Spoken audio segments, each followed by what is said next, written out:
Hey everybody, this is TJR. While attending the 2019 Namm show over the last weekend, both my Music Worth Buying co-host Robert Kinsler and our mutual friend photographer Bob by Request kept telling me, TJ, you've got to check out this young guitarist. He goes by Taz. Full name is Brandon Niederauer. And they kept saying, you've got to see this guy play. I caught his performance at the D'Angelico Guitars booth over the weekend and was absolutely knocked out. What you're about to see is some footage I took of him performing, and then we have an interview with this young guitarist that Robert Kinsler conducted while I filmed it. And check out the interview, and then there's more performance to follow. If you're at all concerned about the future of rock and about the future of guitar, trust me, we're in good hands. Watch the video.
Okay, everybody, we're back at the 2019 Namm show, and I'm joined by two very special guests.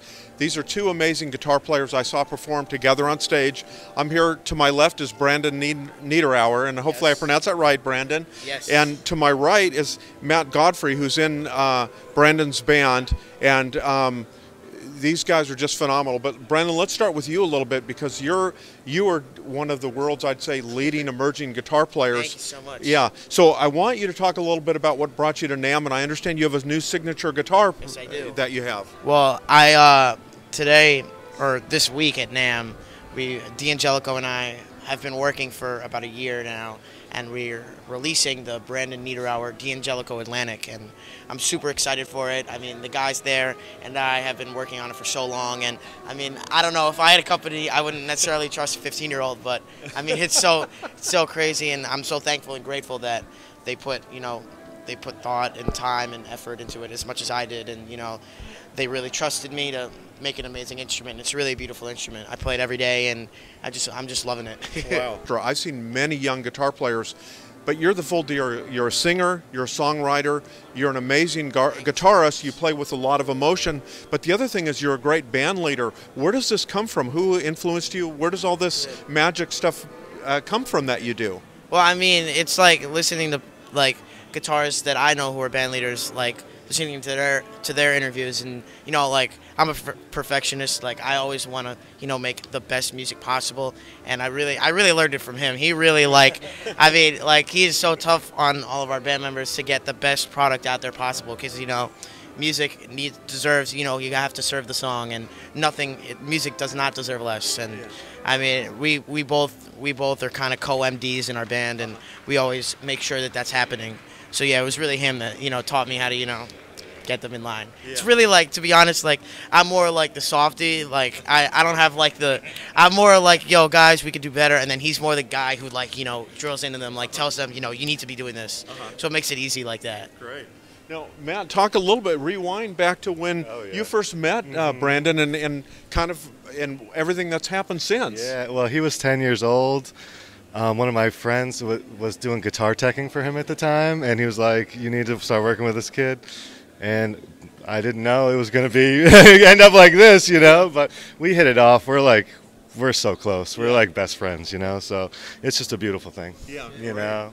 Yeah, and Brandon, and I know there's so, you've had so many accomplishments from being on Ellen DeGeneres' show when you were 10 to playing with Buddy Guy. I know I saw you back when you were 12 with Otis Taylor, and I was blown away. And the crowd, I think they saw that it was a novelty. You're not a novelty. You are a truly great singer-songwriter. Talk about what led you to pick up the guitar for the first time and how you bonded with that, because obviously that's a special thing that you have. Do you recall that experience of picking up a guitar? Well, my dad, my mom, and my brother always played music around the house, and I always loved it, whatever music it was, whether it was pop, rock, or it was really, Allman Brothers and Grateful Dead that I really took a liking to.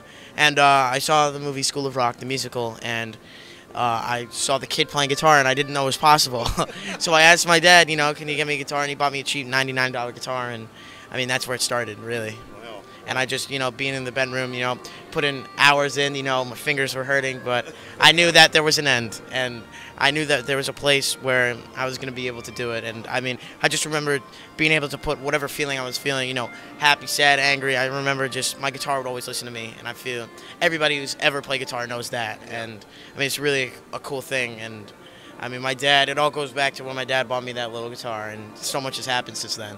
It's crazy. What would you say to the other young people that want to play guitar, want to play the piano, anything? I have a lot of friends who also play music, and they're all awesome. And it's like all of us know that it's like, at the beginning, there's a learning curve, which is kind of easy to get past, but you got to just keep going through those hard hours and just practice, practice, practice. And, there's always somebody that you can learn from, and just always, trying to go from other resources and learn, and because you can always be better. It's not like something like math where, there's a peak. Like, you can always be better. You can always get better. And learning is really the beautiful thing about music. It's really, yeah.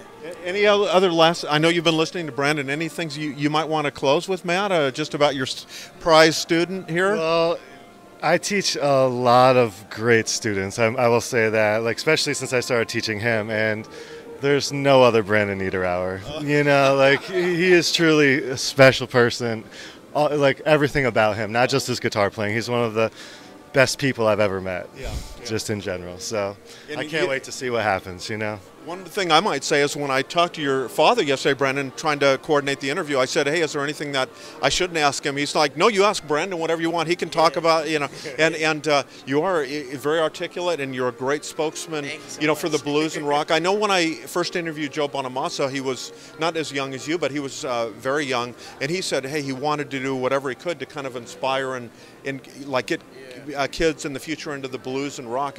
Do you feel some kind of responsibility like that too as well? Yeah, definitely. I mean, as kids like me, there's a lot of us, and we really have the power to keep the music alive, because it's always like a passing torch. And I mean, hopefully we can inspire kids who are 10 years younger than us to pick up that guitar, play that note on the piano that makes them inspired. And it's a really beautiful thing how the torch is passed by generation to generation, and I definitely want to be a part of that.